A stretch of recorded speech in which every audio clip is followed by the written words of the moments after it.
जान।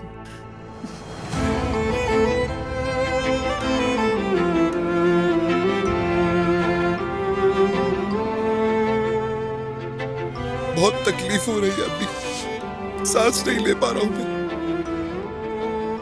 समझ नहीं आ रहा है सूरत हाल से कैसे बाहर निकलूं।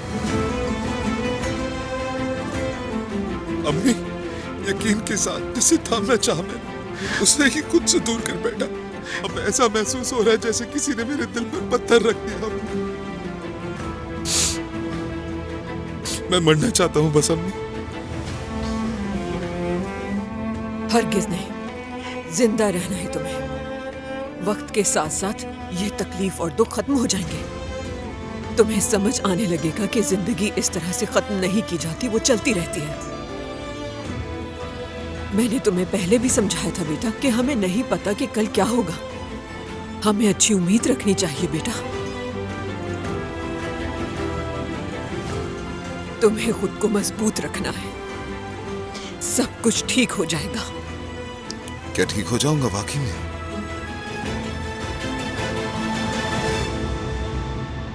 अगर एक अच्छा आदमी नहीं बन सकता। तरस आता है खुद पर। जिन चीजों से गुजरा हूं उनसे यही अंदाजा होता है कि मैं एक अच्छा इंसान नहीं हूं। ना अच्छा बेटा बन सका, ना अच्छा शौहर, और ना ही अच्छा बाप। तुर्कान ने सही कहा था।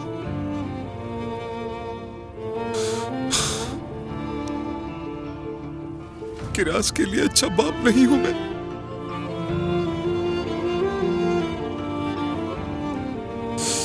और जो औलाद मेरी दुनिया में आने वाली है उसके लिए भी अच्छा बाप नहीं बन सकूंगा। उसके साथ नहीं रह पाऊंगा।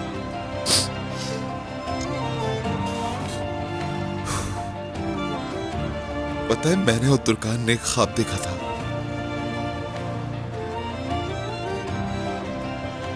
कि एक अच्छा बाप बनूंगा मैं। और मैंने खुद से भी वादा किया था कि अपने पापा जैसा कभी नहीं बनूंगा मैं। लेकिन अब नजर आ रहा है वो मुझसे अच्छे बाप साबित हो रहे हैं। उन्होंने मुझे हमेशा साथ तो रखा। ऐसा नहीं है बेटा, अपने आप को हर चीज का इल्जाम देना छोड़ दो प्लीज। सच है, मैं ऐसा ही हूं अम्मी। आप जैसा नहीं हूं मैं। अम्मी,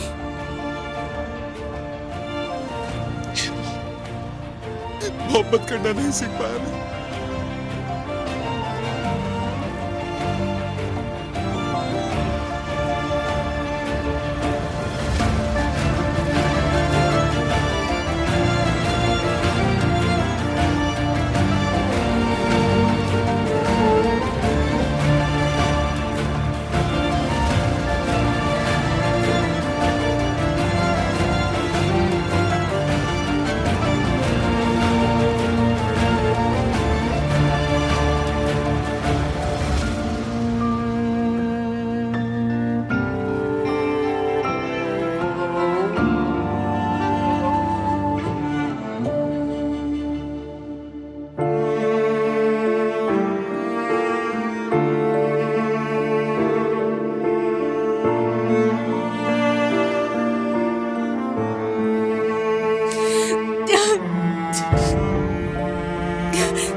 बारिश शहरों में रहने वालों के लिए बहुत असर रखती है और इसके इख्तिताम पर हर दुख और तकलीफ ख़त्म हो जाती है। उस रात बहने वाले आंसू तमाम दुखों और तकलीफ़ों को ख़त्म करने के लिए काफ़ी थे। लेकिन तुर्कान आपा और उमर भाई की जुदाई का ज़ख्म एक बंजर सहरा की तरह हो गया था।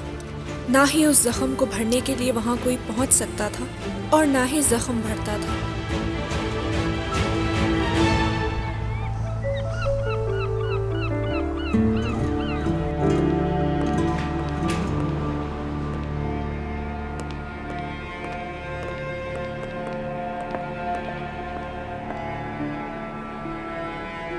सर क्या आप तुर्कान साहिबा को तलाश कर रहे हैं? नहीं नहीं,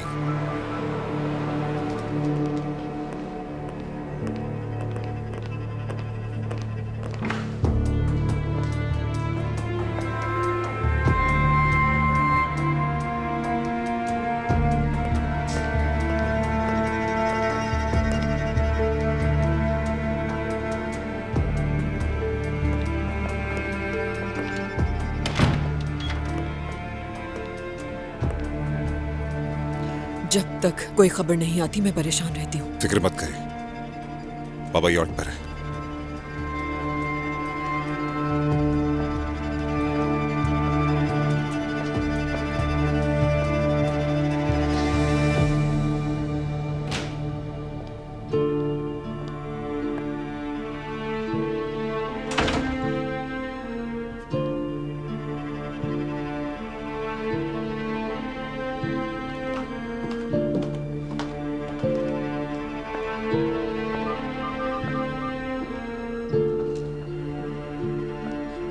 हेलो मुस्तफा, रोशन साहिबा, इस वक्त तुम्हारी मदद की जरूरत है मुझे बेटा।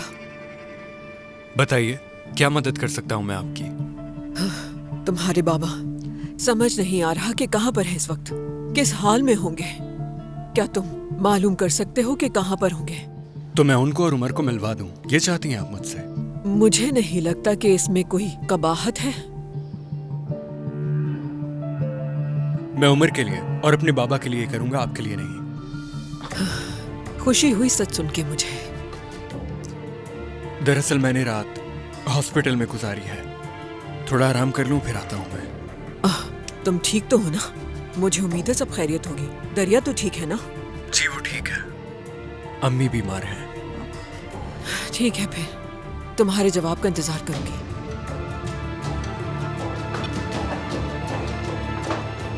अम्मी आप नाश्ता करेंगी तो बताएं, मैं बना देता हूँ। उफ, बेटा मैं अभी कुछ नहीं खाना चाहती। अम्मी जान आप बीमार इसलिए हैं ताकि मैं दरिया के पीछे ना जाऊं। अब बंद कर दीजिए अपनी ये बीमारी की अदाकारी।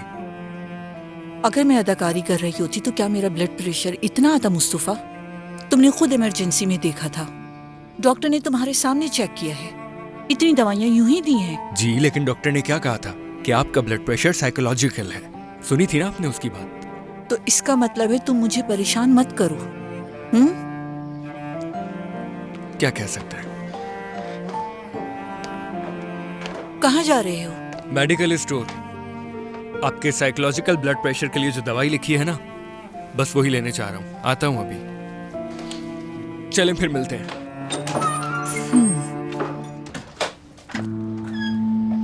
हाँ, मैं तो गेट नॉक ही करने वाला था। तुम्हें कैसे पता चला कि मैं आया हूँ? अगर आप बहस करने के लिए आए तो मेरे पास बिल्कुल वक्त नहीं, मुझे काम पे जाना है। नहीं नहीं, मैं बहस करने नहीं आया, मैं बस बात करने आया हूँ। मुझे देर हो रही है। बस 2 मिनट, सिर्फ 2 मिनट की बात है। अंदर आ जाए।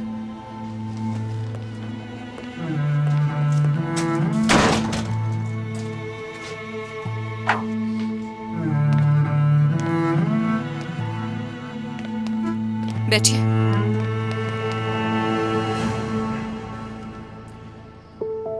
पहले मैं तुमसे अपने लहजे की वजह से माफी मांगता हूँ। भाई को इस हालत में देखकर मुझसे बर्दाश्त नहीं हुआ। काश कि कोई मेरे इमोशन को भी समझता। सब समझते हैं तुम्हें, मगर तुम बहुत जिद्दी हो। तुम हमेशा वही करती हो जो तुम चाहती हो। क्या आप ये सब कहने के लिए आए हैं यहाँ? नहीं, मगर एक वार्निंग देने आया हूं बतौर अंकल होने की। तुर्कान देखो, कौरमान खानदान के लिए अपने बाबा को गुस्सा मत दिलाओ। ये तो अच्छा हुआ ना कि तुमने तलाक ले ली, फिर भी तुम उनके ऑफिस में काम क्यों कर रही हो? क्योंकि मैं चाहती हूँ, मुझे और कोई बात नहीं करनी। देखो तुर्कान, क्या तुमने उन लोगों की वजह से बहुत सारे मसाइल नहीं झेले? हाँ, और तो और तुम उस औरत सवेरा को भी यहाँ ले आई। अब वो औरत तुम्हारी बहनों से डील कर रही है और तुम्हें कुछ पता ही नहीं। क्या मतलब कि वो मेरी बहनों से डील कर रही है? मतलब ये कि वो औरत दरिया को अपने घर में कैद करती है और उससे अपने सारे काम करवाती है। ये क्या कह रहे हैं आप? हमने सोचा कि दरिया पढ़ लिख कर काबिल बनेगी, मगर दरिया को मैंने खुद उस औरत के घर नौकरानी की तरह काम करते देखा है। ये किस किस्म की बातें कर रहे हैं? मैंने खुद उसे अपनी आंखों से देखा है कि दरिया बाहर गार्डन में कपड़े सुखा रही थी।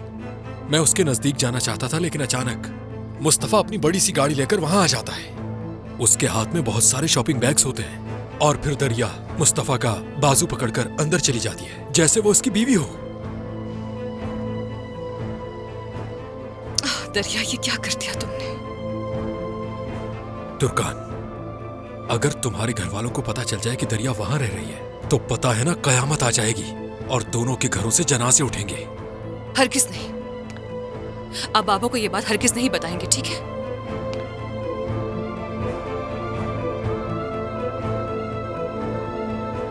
मैं खुद इसे हल कर लूंगी।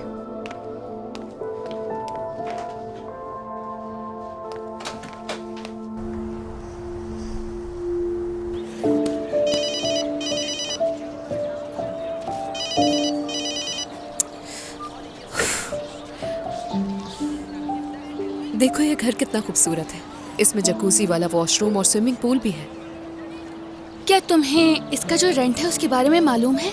हाँ जनान, मुझे सब पता है। पहले किराए पर लूंगी, फिर पसंद आया तो खरीद लूंगी। हेलो लड़कियों, क्या हाल है? बिल्कुल ठीक। दरिया, तुम कॉल रिसीव क्यों नहीं कर रही हो? क्या आपा ने तुम्हें कॉल की? नहीं, मुस्तफा ने कॉल की। वो तुम्हें कई बार कॉल कर चुका है। पता नहीं तुम्हें फिर से क्या हो गया है। उसे कुछ जरूरी बात करनी है। अगर उसे बात करनी है तो मुझसे आकर मिले। हाँ, अगर अपनी माँ से फुर्सत मिल जाए तो। देखो एवलेक में कॉन्सर्ट हो रहा है और ये उसके पासेस हैं। क्या बात है तुम्हारी? कल जैसी बात लगती है। मैं हमेशा हाई स्कूल में इन गानों को गाकर उरूज को तंग किया करता था। ये तो हमें पता है। हाँ, हमें भी पता है। हमने इतना सुना कि बाद में वो गाना हमें जहर लगने लगा। अब तो ये वहाँ पर लाइव सुनेंगे। क्यों सरदार, ऐसे ही है ना? उरूज और तुम्हारे लिए ये पासेस खरीदे थे मैंने। क्या सच कह रही हो तुम? बिल्कुल। चलो उरूज को भी बता दो इस बारे में।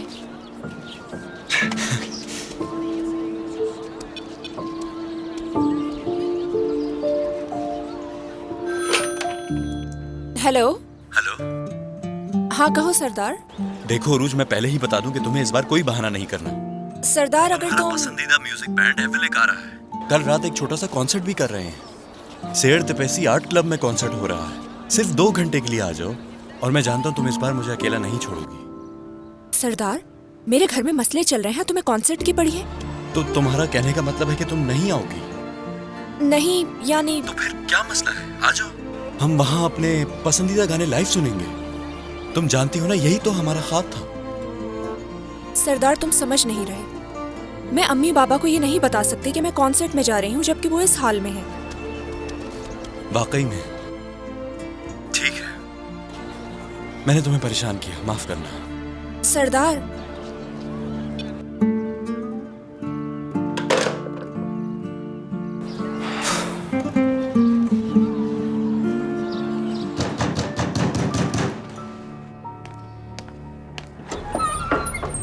तुर्कान, कहाँ है वो?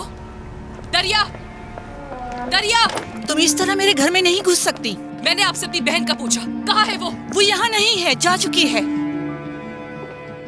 आप किस किस्म की इंसान है? हाँ, पहले मुझे इस्तेमाल किया और अब मेरी बहन को इस्तेमाल कर रही है। तुर्कान, तुम गलत बात कर रही हो। मेरी बहन यूनिवर्सिटी में पढ़ रही है, छोटी है वो।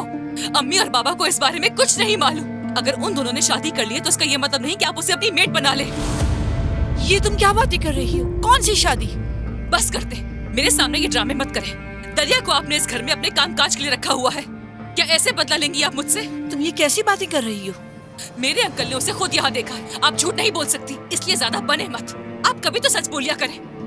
बात सुने मेरी, मुझसे और मेरी फैमिली से दूर रहिएगा, समझ गई? जज्बाती होकर झूठ का इस्तेमाल करके आप किसी को बेवकूफ नहीं बना सकती, समझ गई? अपनी हद में रहिएगा।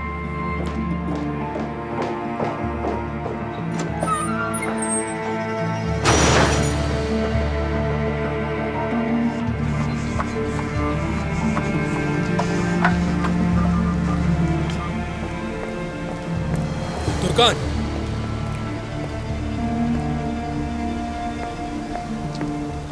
क्या हुआ? दरिया कहाँ है? नहीं है वो। तुम ठीक तो हो ना? आप यहाँ पर क्यों आए हैं? तुम्हारी खातिर आया हूँ बेटी। उस औरत पर भरोसा नहीं कर सकते, वो कहीं तुम्हें भी कैद ना कर ले। ना वो यहाँ पर है और ना ही मेरे फोन और मैसेज का जवाब दे रही है। अगर आपकी उससे बात हो तो मुझे जरूर बताइएगा। ठीक है, तुम फिक्र मत करो, मैं इधर उधर देखूंगा उसे। वो यहीं कहीं होगी। जैसे ही मिलती है मैं उसका बाजू पकड़कर तुम्हारे पास ले आऊंगा। तुर्कान,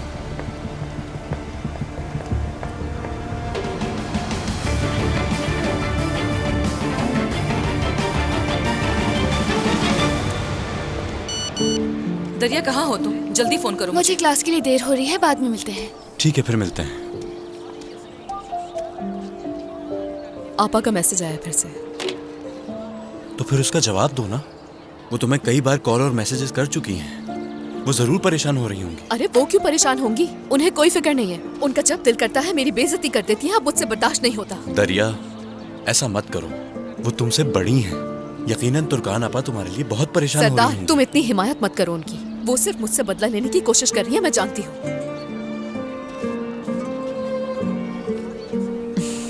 तुम्हें कुछ बताना है? मेरी 4 बजे प्रॉपर्टी एजेंट से मीटिंग है। घर देखने जा रही हूँ, तुम भी साथ चलो मेरे। ठीक है, मैं आ जाऊंगा। लेकिन अपने घर पे क्या बताओगी? अगर उन्हें पता चल गया कि तुम हॉस्टल से निकाल दी गई हो? तुम फिक्र मत करो, मैं संभाल लूंगी। किसी को कुछ पता नहीं चलेगा। किराए पे घर लेके उसी में रहूंगी।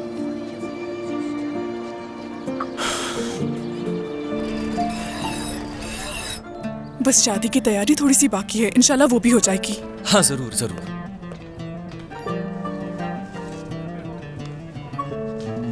इरफान, ये क्या है? तुम क्यों रख रहे हो?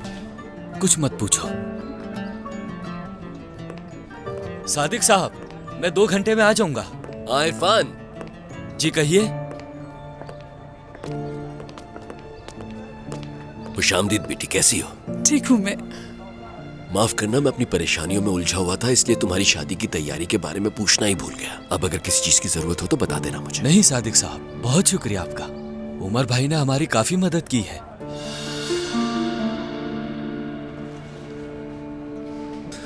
हाँ ठीक है, चलो खुदा हाफिज। जाओ, ये लो तुम। सादिक साहब पहले इतने परेशान है, ऊपर से दरिया को भी हॉस्टल से निकाल दिया गया है। उसने कल मुझे फोन किया था, कहा कि अगर स्कूल से कोई लेटर आए तो उसे बाबा को मत दीजिएगा। मैं इनकार नहीं कर सका। तुम इतनी बड़ी बात कैसे छुपा सकते हो इरफान? तुम ठीक कह रही हो, लेकिन अगर वो ये सुनेंगे तो उन्हें हार्ट अटैक आ जाएगा। इसीलिए दरिया को मैंने हाँ कह दिया।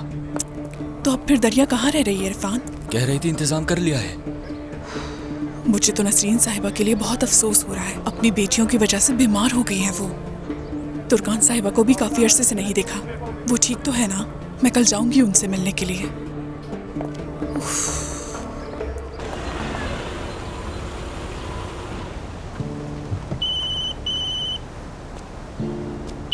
यार 40 कॉल्स कर दी हैं मुझे। आप वही है ना? वही क्या? माजरत चाहता हूँ, मुझे आपका नाम नहीं याद। दरिया के अंकल है ना? कोई हैरानी की बात नहीं, मैं भी तुम्हारा नाम भूल गया हूँ, मगर मुझे अच्छी तरह मालूम है कि तुम क्या कर रहे हो। मैं? तो बताइए फिर क्या कर रहा हूँ मैं? दरिया तुम्हारे साथ क्या कर रही है? हाँ, तुमने उसे घर में बंद कर रखा है। मैंने उसे बंद कर रखा है? यह आपका मामला नहीं है। क्या कहा तुमने मुझसे? मैं उस लड़की का अंकल हूँ। हाँ, अरे याद आ गया। आप वही हैं जिसने पैसों के लिए उन्हें बर्बाद किया। आप वो हैं जो सिर्फ पैसों के बारे में सोचता है। क्या हुआ, हैरान रह गए? मैं सब जानता हूँ, दरिया ने सब कुछ बताया है मुझे। पूरी कहानी जानता हूँ मैं आपकी। अब जरा इससे अंदाजा करें कि दरिया और मैं कितने करीब हैं। जबान संभालो अपनी। मेरी बात सुनिए, अपने हाथ को नीचे रखिए। आप दरिया के अंकल हैं। मुझे कुछ गलत करने पर मजबूर मत करें। अब शराफत से यहाँ से चले जाएं। ठीक है, तुम्हारे पास अभी भी वक्त है। उस लड़की को छोड़ दो, समझे तुम? उसे अभी पढ़ना है। ये आप क्या बातें कर रहे हैं? देखिए, मैं दरिया से मोहब्बत करता हूँ। दरिया भी मुझे पसंद करती है और हम जुदा होने के बारे में सोच भी नहीं सकते। लिहाजा बेहतर यही होगा कि आप अपने काम से काम रखें। हम उसे तुम्हारे पास रहने नहीं देंगे, ये बात याद रखना। मैंने तुम्हें पहले भी वार्न किया था, लेकिन तुम बाज ना आए। देखो, कौरमान भी दुम दबाकर भाग गए, तो फिर तुम क्या कर लोगे? हाँ, तुम्हारे बाप ने भी तुम्हें कबूल नहीं किया दर्जी के बेटे को, इसलिए। मुस्तफा ही नाम है ना तुम्हारा? दर्जी का बेटा मुस्तफा। अब उसी दर्जी का बेटा तुम्हें चेक लिख कर देगा जिसे तुम लोगे और यहां से चले जाओगे हमेशा के लिए। समझ गए मोहतरम फातिह अंकल?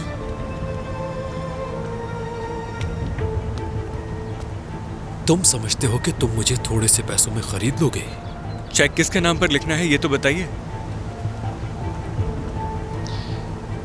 मुझे कोई पैसा नहीं चाहिए, जेब में रखो ये चेक।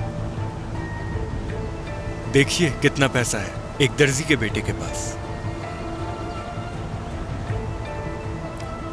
300 कैसा रहेगा? पूरा नाम क्या है आपका?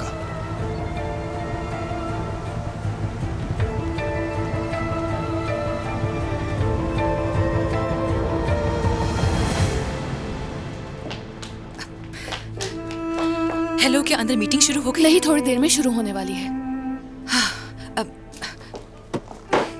क्या मैं ये लेके जा सकती हूँ? हाँ, मुझे लिखना है तो मैं ये पेन भी ले जाती हूँ। ये मैं लेके जा रही हूँ। हाँ, थैंक यू।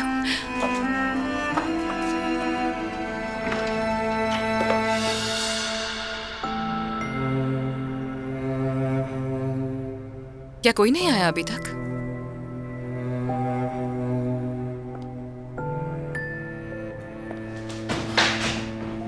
मुझे तो लगा था कि तुम भी नहीं आओगी। कुछ कहा तुमने? बस आने ही वाले सब।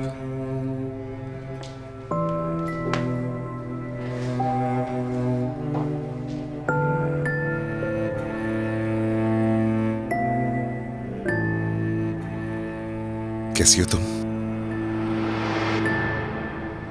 ठीक ठीक हूं मैं। तुम कैसे हो? ठीक हो? ठीक हूं।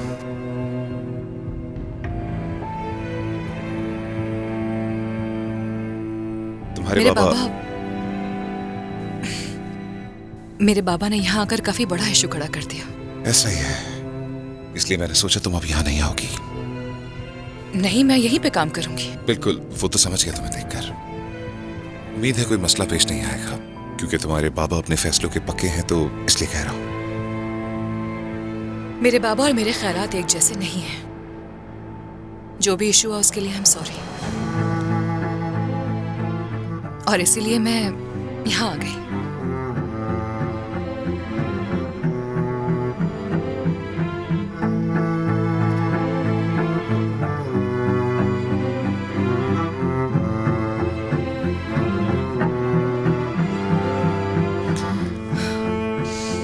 मैं रोशन साहबा को देख कर आती हूँ।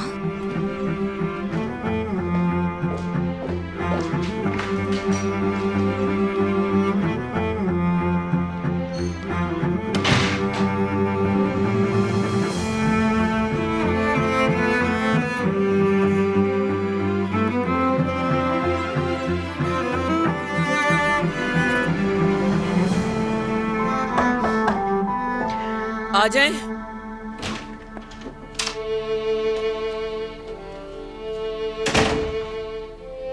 रोशन साहिबा, आ जाओ।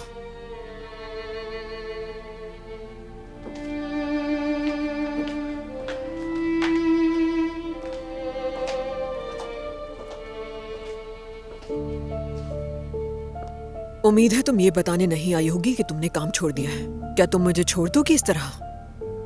नहीं, मैं अभी यहीं काम करूंगी। वो बस आपको मीटिंग रूम में नहीं देखा तो सोचा कि यहाँ आकर आपकी खैरियत पूछ लूं, सब ठीक तो है। और हाँ, बाबा की हरकत के लिए बहुत माजरत खा हूं मैं। कोई बात नहीं, आदत है मुझे ये बातें सुनने की जिनकी मैं मुस्तहिक नहीं, और मेरा तुम्हें परेशान करने का कोई इरादा नहीं।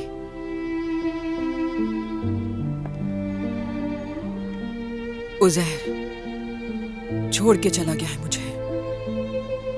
इतने साल, इतनी मेहनत के बाद। यकीन करना मुश्किल है तुर्कान, बहुत मुश्किल है मेरे लिए कि यह सब कुछ इतनी आसानी से खत्म हो जाएगा। सोचा नहीं था इतनी बड़ी कंपनी, इतना बड़ा बिजनेस इतनी आसानी से तबाह बर्बाद हो जाएगा। अगर कुछ बाकी है तो एक लाहासिल उम्मीद, कुछ नहीं बचा।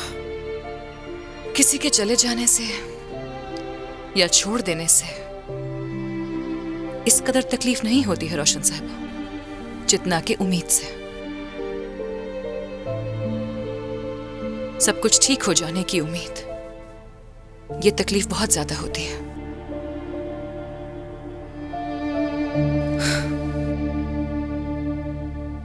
उस उम्मीद के इंतजार में हम आहिस्ता आहिस्ता खुद ही को मार रहे होते हैं,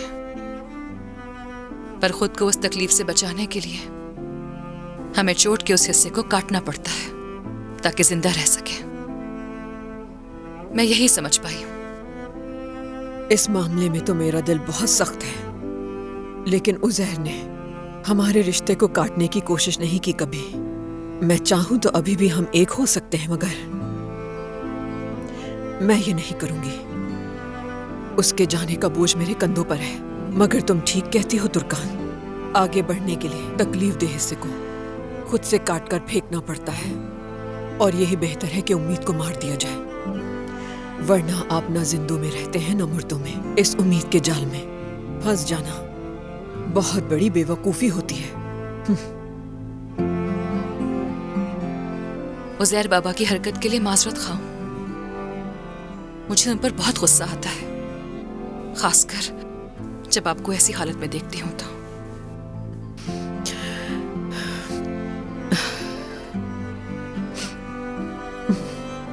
मुझे उसकी बहुत याद आती है।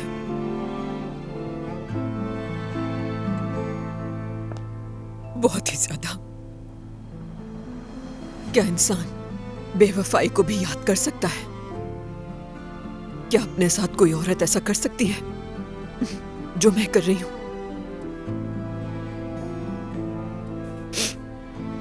मगर फिर भी ना जाने क्यों मुझे बेइंतहा मोहब्बत थी। मोहब्बत की अपनी ही एक बादशाहत है, इसी तरह हुक्मरानी करती है। उसके आगे दिलो दिमाग माऊफ हो जाता है, खुद गर्ज बना देती है इंसान को। उसी मोहब्बत की जिंदा मिसाल रोशन कोरमान बन गई। सब कुछ सहने के बावजूद भी मोहब्बत कम ना कर सकी उसके लिए।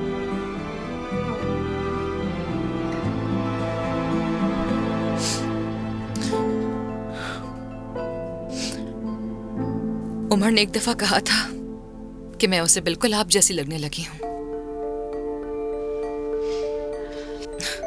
अब पता नहीं उसने ये सब गुस्से में कहा था या तारीफ की थी, नहीं मालूम, मगर वो हर्ट था, ये जानती हूं। इसका मतलब है हम दोनों को अच्छी तरह जानता है वो। ये बात सुनकर हैरान नहीं हूं मैं। याद होगा एक दफा मैंने भी तुमसे कहा था कि तुम में मुझे अपनी जवानी नजर आती है तुर्कान।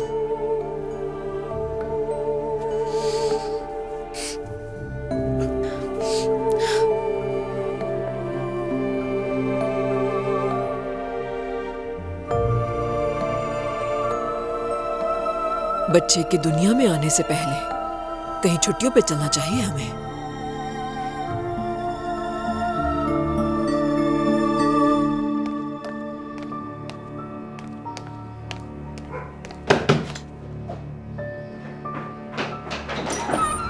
कहाँ थे तुम मुस्तफा?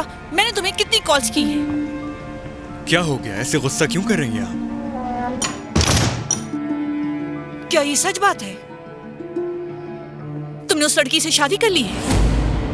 आपको कैसे मालूम हुआ ये? ये अहम नहीं है कि मुझे कैसे पता चला।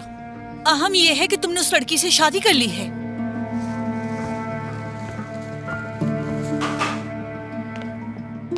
ये तुम कैसे कर सकते हो? मेरी समझ में नहीं आ रहा कि मैं उस खानदान का सामना कैसे करूंगी। आखिर तुमने दरिया से शादी कैसे कर ली मुस्तफा? समझ नहीं पा रही। क्योंकि आप मेरा साथ नहीं दे रही थी। आप हर बार की तरह मेरी राह में रुकावट बन रही थी, और मुझे आपको कोई वजाहत देने की जरूरत नहीं है। हम एक दूसरे से प्यार करते हैं, हमने शादी कर ली, बात खत्म हो गई। नहीं, बात खत्म नहीं हुई। वो लड़की तुम्हारे लिए मसला बन सकती है। तुम्हें ये नजर क्यों नहीं आ रहा? हरगिज नहीं, तुम दोनों साथ नहीं रह सकते। मैं इसकी इजाजत नहीं दूंगी। देखिए अम्मी, उसके घर वाले अभी नहीं जानते हैं, इसलिए अगर आप... अब जान जाएंगे। अब सबको सब कुछ पता चल जाएगा। मैं उस लालची लड़की को रुसवा कर दूंगी। ये आप किस तरह की बातें कर रही हैं? गौर करें अपने अल्फाज पर। दरिया को मुझसे पैसे की कोई लालच नहीं, वो ऐसी नहीं है, समझ गई आप? तुम ऐसा सोचते हो, वो लालची लड़की है। तुम उजैर कोरमान के बेटे हो, उसने तुमसे सिर्फ इसलिए शादी की है। वो कंपनी के मामलात भी जानती है। उसने सही मौका देखा और फायदा उठाया, और देखना देखते ही देखते बच्चा भी पैदा कर देगी। फिर तुम कभी भी उससे छुटकारा हासिल नहीं कर सकोगी। बस अम्मी, बस करें। उकता गया हूं मैं आपकी इन बातों से।